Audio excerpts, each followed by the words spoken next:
ET now स्वदेश में आपका स्वागत है। शो में आगे बढ़े उससे पहले देख लेते हैं इस वक्त की कैनरा बैंक न्यूज हेडलाइंस।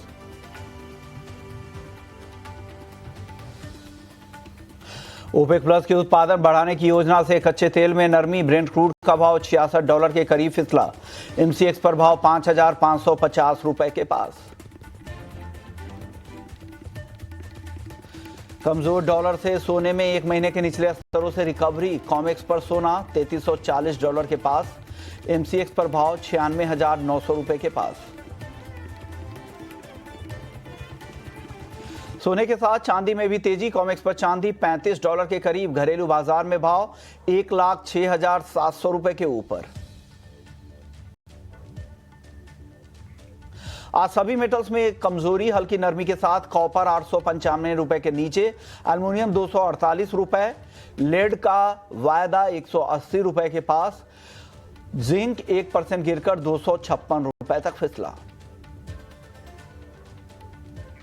आज मुनाफा वसूली दिख रही है मसालों में। हल्की नरमी के साथ जीरा का वायदा 20,000 के करीब, धनिया का वायदा 7,250 रुपए के नीचे, करीब 0.25% गिरकर हल्दी का वायदा 14,000 रुपए के नीचे लुढ़की। पिछले सत्र में जोरदार तेजी के बाद ग्वार में ऊपरी स्तरों पर मुनाफा वसूली। ग्वारगम का वायदा 9,750 रुपए और ग्वार सीड का वायदा 5,200 रुपए के करीब।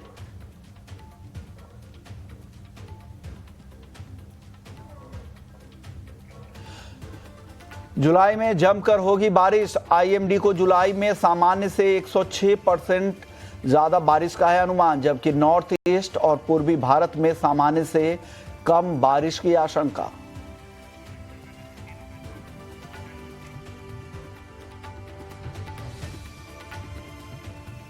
नमस्कार, स्वागत है आपका मुनाफे की मंडी में। जो भी किसान हमें इस वक्त देख रहे हैं उनके लिए खास अपडेट ये है कि अगर आपके पास खेती से जुड़ी हुई कोई भी परेशानी हो, कोई भी दिक्कतें हैं, तो आप हमें उसका वीडियो बनाकर भेज सकते हैं। हम आपकी दिक्कतों को सरकार के पास पहुंचाने की कोशिश करेंगे, पॉलिसी मेकर्स तक आपकी आवाज़ पहुंचाएंगे।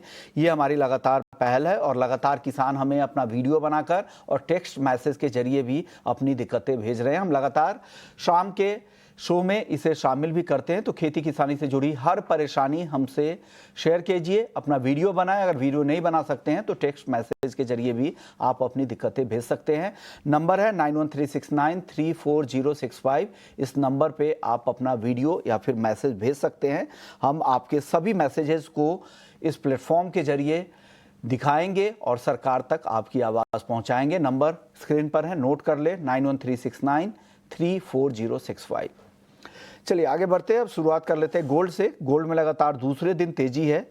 97,000 के करीब अब गोल्ड पहुंचता दिख रहा है। 1% की अब तेजी आ चुकी है। अच्छी खासी तेजी आज के सत्र में गोल्ड दिखा रहा है। करीब 850 रुपए ऊपर है। अनिल बैनर्जी सर है हमारे साथ कोटक सिक्योरिटी से, कि अजय केडिया हैं, केडिया कमोडिटी के एमडी और रिसर्च हेड हैं, और भाविक पटेल हैं ट्रेडबल सिक्योरिटीज से। आप तीनों मेहमानों का बहुत बहुत शुक्रिया। बैनर्जी सर, आप बताइए क्या लग रहा है गोल्ड की इस तेजी के बाद क्या करना चाहिए? हाँ, नमस्कार विश्व मोहन जी। नमस्कार सर। देखिए, वीकर जो डॉलर इंडेक्स है उसका एक बड़ा सपोर्ट गोल्ड को मिल रहा है, क्योंकि यूएस इकोनॉमी का वेरियस जो हाई फ्रीक्वेंसी इकोनॉमिक डेटा है जो हम लोग ट्रैक करते हैं, वो क्लियरली इंडिकेट कर रहा है कि यूएस का आने वाले क्वार्टर्स में एक मेजर इकोनॉमिक स्लोडाउन की तरफ जा रहा है, क्योंकि जो हाई इंटरेस्ट रेट्स है यूएस में और अंडरलाइन जो इन्फ्लेशन है, जो मतलब जो सिटीजन्स को फेस करना पड़ता है, that is quite high. Just इसके कारण आपका जो फेड का जो रेट कट एक्सपेक्टेशन है वो काफी aggressively now market is pricing in 100 basis point cut, मतलब एक साल के अंदर। तो इसके वजह से यूएस डॉलर इंडेक्स भी लगातार डाउन ट्रेंड में है, और जिसका सपोर्ट अभी फिलहाल गोल्ड को मिल रहा है, क्योंकि गोल्ड में जो एक geopolitical risk Primia last month में बना था बिकॉज ऑफ ये आपका ईरान की वजह से, that is now completely is away from the market। तो जिसके कारण गोल्ड अभी जो अपने एक स्ट्रॉन्ग फंडामेंटल्स है, मतलब वीकर डॉलर, उसके ऊपर है। तो हो सकता है आने वाले दिनों में वी कैन सी इवन $3,400 और 99,000 ऑन द एमसीएक्स। ओके, चलिए आपका आउटलुक गोल्ड को लेकर आ गया। अभी जो वजह यही है कि डॉलर में जिस तरह की नरमी दिख रही है, डॉलर इंडेक्स हम देख रहे हैं कि 96 के आसपास आ चुका है, इससे भी सपोर्ट मिल रहा है और फेड से आगे ब्याज दर में कटौती की संभावना है। स्पेंडिंग बिल को लेकर, टैक्स को लेकर जो नया बिल है उसको लेकर भी काफ़ी अनिश्चितताएं यूएस में है। किरिया जी, आप बताइए गोल्ड में आपकी राय क्या है और चांदी को लेकर क्या लग रहा है? चांदी भी अच्छी तेज है, लेकिन दोनों में आपको क्या पसंद ज्यादा आ रहा है? नमस्कार विश्वमोहन जी। नमस्कार सर। देखिए, अगर हम सोने चांदी की बात करें तो पिछला हफ्ता हमने शानदार गिरावट भरा रहा, जैसे मैंने बताया भी था कि कोई बड़ी तेजी मेरे को सोने में नहीं दिखाई देती है। हालांकि कल से हमने मार्केट में रिकवरी दी, बट ये नॉर्मल कंडीशंस होती हैं कि बहुत बार हम देखते हैं कि बड़ी गिरावट के बाद मार्केट अपने आप को एडजस्ट करने की कोशिश करता है। उसी के चलते आज फिर से हम देख रहे हैं प्राइसेस में 0.25% की तेजी है। हालांकि डॉलर इंडेक्स में जिस ढंग से गिरावट बढ़ रही है वो एक कंसर्निंग है, बिकॉज अगर ये 96 के नीचे अगर होल्ड होता है तो डेफिनेटली और ज्यादा गिरावट बढ़ सकती है। बट आई थिंक ये हफ्ते में जो फेड के अपडेट्स आने हैं, डेटा है, ये कहीं ना कहीं डॉलर को वापस अपलिफ्ट करता हुआ दिखाई देगा। खास करके आज शाम को 7 बजे ईसीबी और यूएस के फेड मेंबर्स की भी जो स्पीच है ये थोड़ा इंपॉर्टेंट रहेगा। तो हो सकता है मॉर्निंग सेशन में हम तेजी देख ले, थोड़ी बहुत रिकवरी देख ले, बट अभी टाइम बिंग मुझे नहीं लगता है कि कोई भी ऐसे कंडीशन है जो $3500 3420 के ऊपर गोल्ड को ले जाए। खाली ये पिछले हफ्ते की बड़ी गिरावट के बाद एक रिट्रेसमेंट है। तो आज इंट्राडे के लिहाज से आप 97,000 का गोल्ड मिनी ऑप्शन लेके चलिए 1250 में, जो 1700 का लेवल दिखा देगा। अगर आप ऑप्शन छोड़कर अगर आप फ्यूचर में कर रहे हैं तो अगस्त वायदा 96,500 में लीजिए, बट अपसाइड बहुत लिमिटेड दिखाई दे रहा है, जो 97,300 तक का टेम्पररी दिखा सकता है। वहीं अगर चांदी की बात करें तो जिस ढंग से बेस मेटल में सपोर्ट मिला हुआ यूएस चाइना के ट्रेड टेंशन कम होने की वजह से और सीज फायर की वजह से ये चांदी को भी सपोर्ट कर रहा है। हालांकि चांदी भी $37 का लेवल इंटरनेशनल में नहीं तोड़ पा रही है, डोमेस्टिक मार्केट में भी 1,05,000 से 1,10,000 का एक ब्रॉडर रेंज बना चुका है। तो आज इंटरडे के लिहाज से डेफिनेटली प्राइसेस थोड़े पॉजिटिव रहेंगे, बट लॉन्ग टर्म व्यू थोड़ा सा वेट कीजिए, पॉज कीजिए, फिर लेके चलिए। सिल्वर मिनी में 1,06,000 का कॉल लीजिए 2800 रुपए में, जो 3500 का टारगेट रहेगा। वहीं फ्यूचर में सितंबर वायदा, जुलाई की एक्सपायरी है सामने, तो सितंबर वायदा 1,06,000 में लेके चलिए, 1,05,200 का स्टॉप लॉस लगाइए। अपसाइड है बट लिमिटेड रहेगा, जो 1,07,500 तक का लेवल दिखेगा। में खरीदारी की राय, फ्यूचर्स में खरीदते हैं तो 97,300 तक के लेवल दिख सकते हैं और चांदी 1,07,500 तक जा सकती है। दोनों खरीदारी की राय है और ऑप्शंस के जरिए भी आपके पास विकल्प है, तो आप मिनी के साथ जा सकते हैं। गोल्ड मिनी का ऑप्शंस और सिल्वर मिनी का कॉल ऑप्शन खरीद सकते हैं। 1,06,000 के स्ट्राइक का 2,800 पे 3,500 का टारगेट है और गोल्ड मिनी के 97,000 के स्ट्राइक की कॉल खरीदने की सलाह केडिया जी की तरफ से है। 1,250 पे टारगेट है 1,700 का। भाविक, आपकी राय गोल्ड और सिल्वर दोनों पर? गुड मॉर्निंग विश्वमोहन जी। गुड मॉर्निंग देखिए, सर। मुझे भी लग रहा है कि गोल्ड और सिल्वर दोनों में तेजी हो सकती है। देखिए, सोने में तो अगर देखें तो क्लियरली डॉलर इंडेक्स की वीकनेस पे ही चल रहा है और बॉन्ड मार्केट अगर देखें तो वो भी दिखा रहा है कि आगे जाके मार्केट, यूएस मार्केट है, वो थोड़ा स्लो डाउन हो सकता है और जिसकी वजह से एक्सपेक्टेशन है कि इस बार 3 रेट कट आ सकते हैं, 2 रेट कट के जगह। तो यही क्लियरली गोल्ड के लिए पॉजिटिव है और मुझे लग रहा है कि 96 के नीचे अगर डॉलर इंडेक्स जाता है तो शायद और गिरावट आ सकती है डॉलर में और सोने में तेजी हो सकती है। तो दोनों में आज ऑप्शन जो है वो बेहतर रहेगा, जहाँ पे सोने में 97,000 का जो कॉल ऑप्शन है वो बाय कर सकते हैं 1,300 के करीब, 1,600 के टारगेट के लिए और 1,150 का स्टॉप लॉस रहेगा। और चांदी की बात करें तो चांदी भी जब तक 1,03,500 के नीचे नहीं जाती तब तक मुझे भी लग रहा है कि टारगेट जो है वो अपसाइड 1,09,000 का वैलिड है। तो वहाँ पे भी 1,07,000 का जो कॉल ऑप्शन है वो बाय करके चल सकते हैं 2,400 के करीब, 2,900 के टारगेट के लिए और 2,100 का स्टॉप लॉस रहेगा। तो सिल्वर पर आपकी भी व्यू आ गई है। चांदी पर आप बताइए आनंद बैनर्जी सर, आपकी राय क्या बन रही है? विश्वमोहन जी, चांदी एक अच्छा कंसोलिडेशन में 1,04,000 के ऊपर, मतलब अगर मैं स्पॉट के हिसाब से देखूं तो $35.2 के, तो ये कंसोलिडेशन एक एक्यूमुलेशन जोन है जो थोड़े से मीडियम टर्म इन्वेस्टर्स है, जो स्पेकुलेटर्स है, वो यहाँ पे एक्यूमुलेट कर सकते हैं, क्योंकि चांदी का ये एक चाल है, जब ये रन करता है तो वो तब मौका नहीं देगा। तो this is the opportunity to accumulate, जो मुझे लगता है कि अभी 1,09,000 1,10,000 का इमीडिएट टारगेट है, इवेंचुअली 1,16,000 और 1,17,000 का, मतलब $40-41 का इवेंचुअल टारगेट है ऑन सिल्वर। क्रूड की बात करते हैं। क्रूड में आज भी गिरावट है, $66 के आसपास ब्रेंट का भाव आ चुका है। घरेलू बाजार में भी नरमी है। ओपेक प्लस की उत्पादन बढ़ाने की खबर फिर से बन रही है कि अगस्त में भी 4,11,000 बैरल उत्पादन बढ़ाए जा सकते हैं। और साथ ही सऊदी अपने मार्केट शेयर को बढ़ाने के लिए उत्पादन बढ़ाने के मूड में ज़्यादा दिख रहा है। किरिया जी, क्रूड की चाल कैसी रहेगी? और गिर सकता है यहाँ से? हालांकि आज दायरे में है। देखिए 2025 की अगर हम बात करें तो कच्चा तेल वैसे गिरावट में ही रहेगा, क्योंकि ओवर सप्लाई का कंसर्न्स हम कंटिन्यू देख रहे हैं। हालांकि पिछले महीने हमने एक शानदार जंप आते हुए देखा, उसके पीछे डर का माहौल था। जिस ढंग से हमने देखा यूएस, इजराइल, ईरान, इनके बीच में जो तनाव बढ़ा था, बीच में हमने वापस तेजी देखी थी रशिया यूक्रेन को लेकर भी। बट मुझे लगता है कि उससे बड़ी चिंता हमारी ओपेक को लेकर है, बिकॉज ये जो अभी जुलाई मंथ की बैठक है, वहां पे भी हम देखेंगे कि मई जून की तरह ही अगस्त के अंदर भी आउटपुट बढ़ता हुआ दिखाई देगा। तो ओवरऑल मुझे लगता है कि कच्चे तेल के अंदर इनिशियली वीक साइड ही रहेगा। हाँ, बीच बीच में हो सकता है, पॉसिबल है कि कुछ बड़े इवेंट्स आए तो उसकी वजह से एक हेड ऑफ ऊपर की तरफ आ जाए। बट ऑप्शन के जरिए सेफ रहेगा। 5600 का पुट लीजिए, 160 में 240 का टारगेट है। फ्यूचर के अंदर भी अगर हम देखें तो कल भी थोड़ा कंसोलिडेशन ही था, बट 5600 के करीब बेच के चल सकते हैं 5680 के स्टॉप लॉस से। डाउन साइड इमीडिएटली तो 5480 का है, बट मुझे लगता है जुलाई महीने में ये 5150 से 5200 तक का भी लेवल दिखा सकता है। आप बताइए बैनर्जी सर, आपकी राय कच्चे तेल में क्या बन रही है? क्या और गिरावट बची है क्या क्रूड की? विश्वमोहन जी, जो इवेंट है इंपॉर्टेंट वो है ओवर द वीकेंड जो ओपेक का मीटिंग है, बट मार्केट अभी फिलहाल ओवरसोल्ड लग रहा है। फंडामेंटल काफी बेरिश है, उसमें कोई डाउट नहीं है, बट मार्केट थोड़ा सा अभी ओवरसोल्ड है। और जो स्पेकुलेटिव पोजीशनिंग है वो काफी शॉर्ट है जो after the Iran cease fire. तो हो सकता है एक बार 5650-60 के आसपास ये एक बार आज बाउंस दे, वहां पे फ्रेश शॉर्ट बनता है। बट अभी फिलहाल 80-100 रुपए के लिए वेट कर जाना चाहिए, क्योंकि ऊपर का एक बाउंस इसमें हो सकता है शाम तक। बाउंस की उम्मीद आज के लिए आप कर रहे हैं। आप बताइए भाविक, आपकी राय क्या है? ऑप्शंस में कोई ट्रेड है क्या क्रूड में? देखिए अभी तो फिलहाल मुझे लग रहा है कि थोड़ा अवॉइड करना चाहिए, क्योंकि जब से ईरान और इसराइल का सीज फायर हुआ है तब से हम देख रहे हैं कि 5500 से 5700 ये एक 200 दायरे की रेंज में ही ट्रेड कर रहा है। हालांकि 6 जुलाई को ओपेक प्लस की जो बैठक होने वाली है उसमें मार्केट ने ऑलरेडी डिस्काउंट कर दिया है कि आगे जाके भी वो लोग जो अपना प्रोडक्शन है वो बढ़ाएंगे, बट 5500 ब्रेक नहीं कर रहा है। तो ये जब तक ये 200 दायरे में ट्रेड कर रहा है तब तक कोई क्लियर ट्रेंड नहीं हो रहा है। यहाँ से शॉर्ट भी नहीं कर सकते नया, क्योंकि ऑलरेडी ओवरसोल्ड में। तो मैं थोड़ा वेट करूंगा, ये डायरेक्शन 200 पॉइंट की पर रेंज ब्रेक करती है तो एक नई डायरेक्शन देख सकते हैं। नेचुरल गैस को अगर देखें तो आज हालांकि आज सुस्ती जरूर दिख रही है, लेकिन यहाँ पर भी दबाव बढ़ा है। 294 के नीचे अब फिसल कर आ चुका है। यहाँ पर क्या करना चाहिए आनंद सर?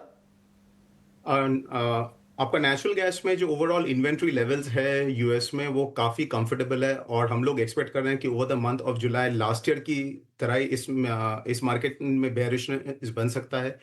और 260-63 के तरफ, जो अभी 295 के आसपास है, 260-63 का लेवल्स भी इस मंथ में दिख जाए तो ओवरऑल सेल ऑन राइज का व्यू रहेगा। अपसाइड में 315-320 का एक ओवरऑल कैप है, तो व्यू बेयरिश है नेचुरल गैस में। व्यू है यहाँ पे, और गिरावट दिख सकती है। आपको क्या लग रहा है केरिया जी, और गिर सकता है यहाँ से एनजी? जी, मैं देखिए वैसे मैं काफी बुलिश था। जिस ढंग से हम देखते हैं कि सेकंड हाफ का अगर सीजनैलिटी देखें तो हमेशा तेजी का ही रहा है। जनरली हम देखते हैं कि यूरोप अप्रैल मई जून में स्टॉकिंग करना स्टार्ट कर देता है, बट जिस ढंग से कच्चे तेल में जो मोमेंटम बना है वो नेचुरल गैस पे भी इम्पैक्ट कर रहा है। पहला चीज हमने जो बड़ी गिरावट का पहला कारण देखा, कच्चे तेल में गिरावट है, सीज फायर का कंसर्न है। वेदर को लेकर भी हमने देखा थोड़ा सी इंप्रूवमेंट आई है, जो दबाव कम करने की कोशिश कर रहा है। अगर ये अपना प्राइजेस 295 के नीचे अगर होल्ड कर जाता है तो डेफिनेटली मुझे लगता है कि एक बड़ी गिरावट के लिए तैयार हो जाएगा, जो 272 275 का लेवल भी दिखा दे। बट गिवन दैट 320 से मार्केट ने बहुत अच्छी गिरावट ले चुका है, तो करंट लेवल पे शॉर्ट की सलाह नहीं है। यहाँ से टेक्निकल पुलबैक दिखेगा वेदर को देखते हुए भी। तो 290 का कॉल लीजिए 18 में 25 के टारगेट के लिए। फ्यूचर में थोड़ा कॉशियस होकर बाय कीजिए। 292 में 286 के स्टॉप लॉस से 300 का टारगेट रहेगा। बट ये हफ्ते की जो क्लोजिंग है वो नेचुरल गैस के लिए बहुत इंपॉर्टेंट रहने वाली है। ये क्लोजिंग इंपॉर्टेंट रहने वाली, तो आपकी राय थोड़ी यहाँ पर अलग है। आप बताइए भाविक, आपकी राय क्या है नेचुरल गैस पर? देखिए, मैं भी खेड़िया जी से थोड़ा सहमत हूँ क्योंकि पूरे जून में अगर हम देखें तो 290 का जो लेवल है वो उसने सपोर्ट लिया है। वहाँ से हमने 360 पे जाते हुए देखा और वापस 293 के करीब। तो आई थिंक जब तक 290 के नीचे नहीं जाता तब तक यहाँ पे शॉर्ट करना थोड़ा रिस्क रिवॉर्ड अनफेवरेबल लग रहा है और तो थोड़ा ओवरसोल्ड में भी आ चुका है। तो इंट्राडे के लिए मुझे लग रहा है एक बार 300 का जो कॉल ऑप्शन है वो बाय करके चल सकते हैं अराउंड 16.50 20 के टारगेट के लिए और 14 का स्ट्रिक्ट स्टॉप लॉस रहेगा। ओके, तो ये सलाह है नेचुरल गैस में 300 के स्ट्राइक की कॉल खरीदने की सलाह आप भी दे रहे हैं। चलिए आगे बढ़ते, बेस मेटल्स की बात करते हैं। बेस मेटल्स में आज सुस्ती दिख रही है लेकिन रिकवरी आ रही है। शुरुआती कमजोरी से अब यहाँ पे रिकवरी आ सकती है। क्या सेकेंड हाफ मेटल्स के लिए बेहतर रहेगा, यहाँ से खरीद कर जाएं क्या आनंद सर?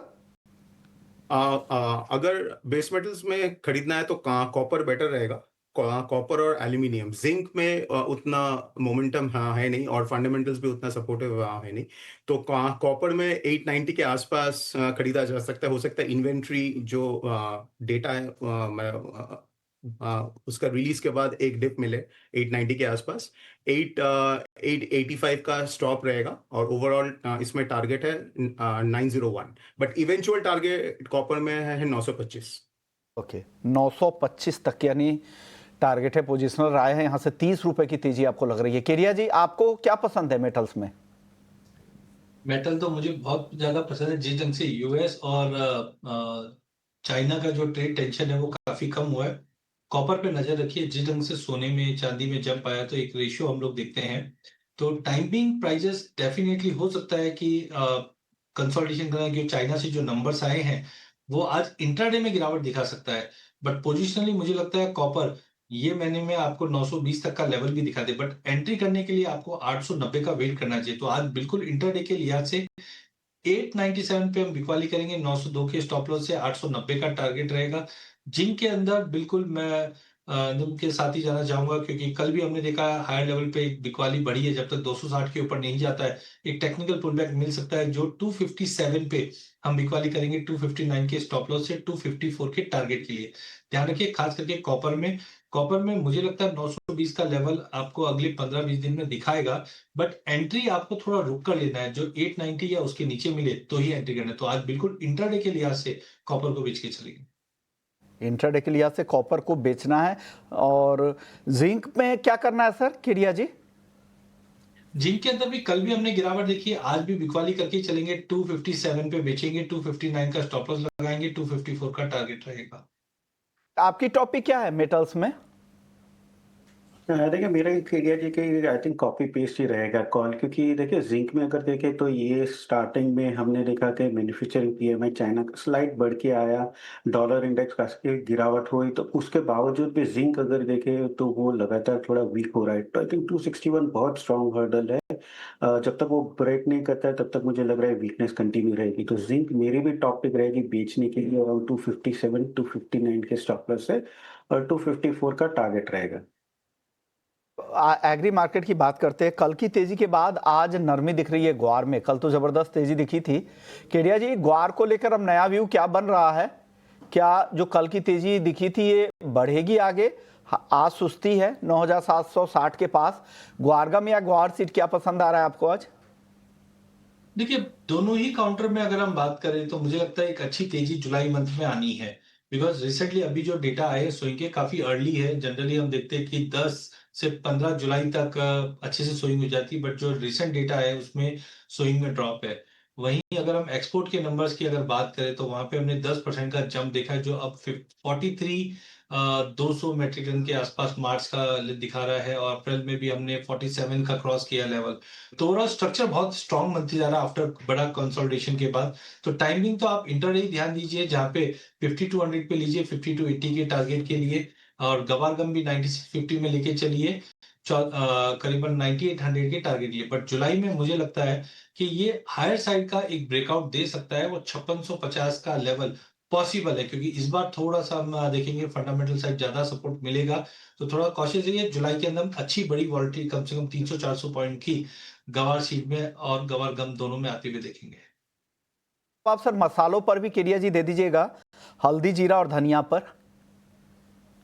पूरे स्पाइस पैक के अंदर मुझे लगता है कि हल्दी में अच्छा कंसोलिडेशन के बाद अपसाइड आया है, तो हल्दी 13,800 में लेके चलिए, 13,500 का स्टॉप लॉस रखिए, 14,300 का टारगेट रहेगा।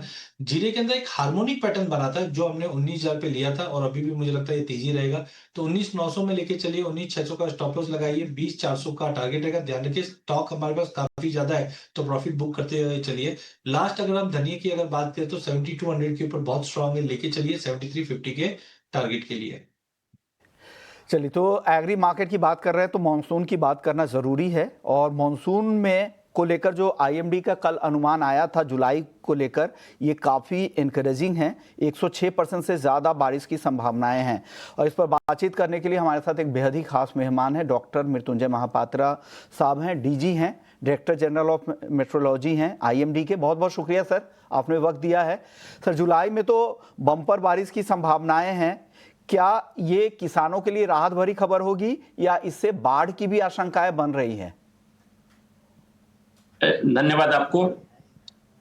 जुलाई महीने का जो पूर्वानुमान हम जारी किए हैं, इसके हिसाब से पूरी कंट्री के लिए एवरेज रेनफॉल देखें तो एबो नॉर्मल यानी सामान्य से ज्यादा बारिश होने का संभावना है, और क्वांटिटेटिवली 106% से ज्यादा बारिश होने का पूर्वानुमान किया गया है। और देश भर में डिफरेंट प्लेसेस का पूर्वानुमान देखेंगे तो मेनली जो सेंट्रल इंडिया है और एडजॉइनिंग पेनिनसुलर इंडिया है, वहाँ ज्यादा बारिश होने का संभावना है। हाई कॉन्फिडेंस है उस एरिया में।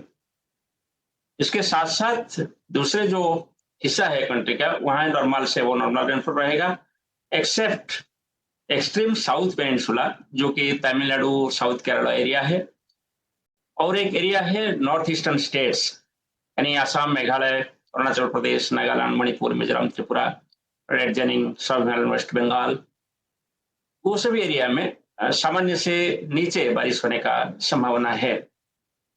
और इसका नतीजा यही होगा कि पूरी देश के लिए, खेती के लिए तो अच्छा है, और जून महीना में हमारा भी एबो नॉर्मल रेनफॉल हुआ है, यानी 109% रेनफॉल रिकॉर्ड हुआ है। इसको देखते हुए ये जो बारिश होगा जरूर ये खरीफ के लिए अच्छा ही होगा।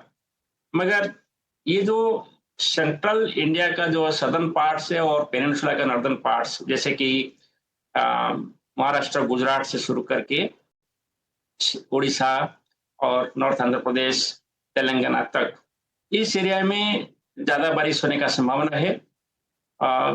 इसकी वजह से जो रिवर सिस्टम यहाँ है, जैसे कि महानदी, गोदावरी, कृष्णा, नगाबड़ी, बंशधारा, ऋषिकुल्या और ईस्ट फ्लोइंग रिवर्स जो है वेस्ट कोस्ट से, कोंकण एरिया से, वो सभी में बाढ़ की स्थिति कभी कभी डेवलप हो सकता है। स्पेशली ये एरिया में जो ज्यादा बारिश होता है, इसका कारण होता है लो प्रेशर सिस्टम्स।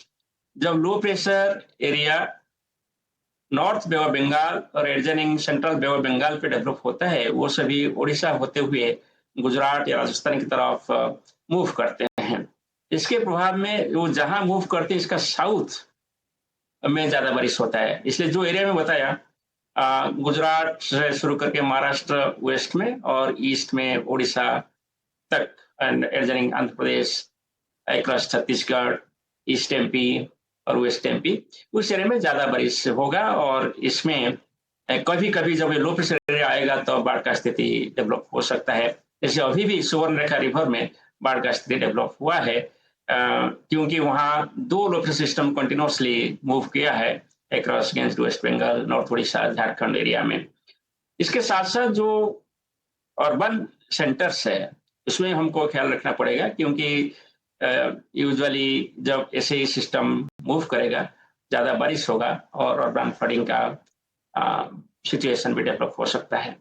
और एक एरिया हम जिक्र कर रहे हैं, वो है हरियाणा एंड उत्तराखंड, एडजॉइनिंग हिमाचल प्रदेश।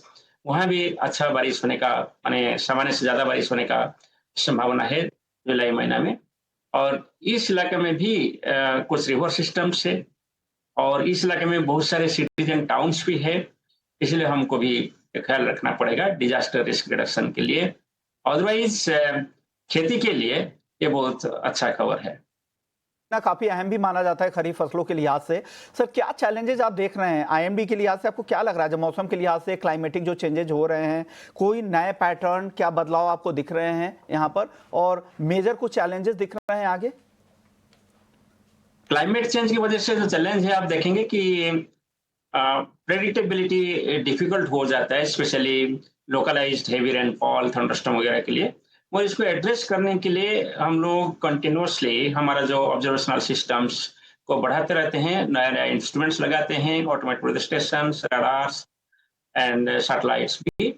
और इसके साथ साथ इसका मॉडलिंग सिस्टम भी हम इम्प्रूव करते हैं, जिसकी वजह से पास्ट 10 ईयर्स आप देखेंगे क्लाइमेट चेंज का एडवर्स इम्पैक्ट होते हुए भी हमारा फोरकास्ट एक्यूरेसी लगभग 40 to 50% बढ़ा है। सो ये प्रक्रिया जारी रहेगा। मिशन मौसम पे लिया गया है, जिसका यही लक्ष्य है कि क्लाइमेट चेंज का जो एडवर्स इम्पैक्ट है, इसको देखते हुए जो लोकलाइज्ड एडवर्स वेदर या सीवियर वेदर देखने को मिल रहा है, इसको कैसे अच्छा से मॉनिटरिंग करें और प्रेडिक्ट करें। इसमें हम रडार बढ़ा रहे हैं, अभी लगभग 40 रडार हमारे पास है, ये बढ़कर 126 होने का प्लान किए हैं। और इसके साथ साथ हर पंचायत में भी ऑटोमेटिक वेदर स्टेशन लगाने के लिए minister of agriculture, minister panchayat raj और मिनिस्टर ऑफ साइंसेस मिलकर भी काम कर रहे हैं। ओके। और भी बहुत सारे विंड प्रोफाइलर, रेडियोमीटर, जिसमें हम कंटिन्यूअसली एटमॉस्फेयर को 3 डायमेंशन में मॉनिटर करेंगे। और ये सभी डाटा को हम हमारे मॉडलिंग सिस्टम जो है, मैं बोलना चाहता हूँ कि लगभग 7 मॉडल्स हम हर दिन रन करते हैं। और ये मॉडल रन करने के लिए हमारा जो कंप्यूटिंग पावर था, इसे बढ़ा है।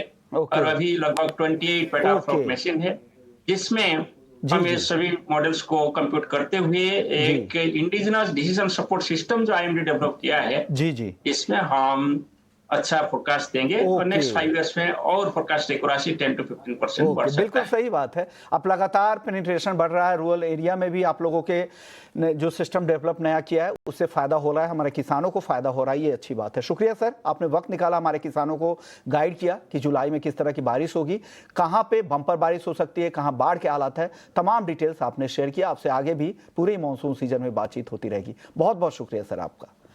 चलिए आगे बढ़ते हैं, हम अपने सहयोगी शरद को भी जोड़ लेते हैं। शरद, आज वायदा बाजार में क्या हो रहा है और क्या लेकर आएंगे आप? जी बिल्कुल, आज जो है विश्व मोहन इम्पॉर्टेंट जो है सेंसेक्स की एक्सपायरी है, तो ऑफकोर्स बाजार वॉलेटाइल रहने वाला है। लेकिन विश्व मोहन एक चीज़ बता दे कि ऑफकोर्स कमाई के भी मौके हैं, दोनों साइड्स के हैं। ओके, तो दोनों साइड के कमाई के मौके हैं, शरद लेकर आएंगे। हम अपने सभी मेहमान को यहीं पर शुक्रिया करेंगे। जल्द लौटते हैं ब्रेक के बाद। देखिए FNO जंक्शन। नमस्कार।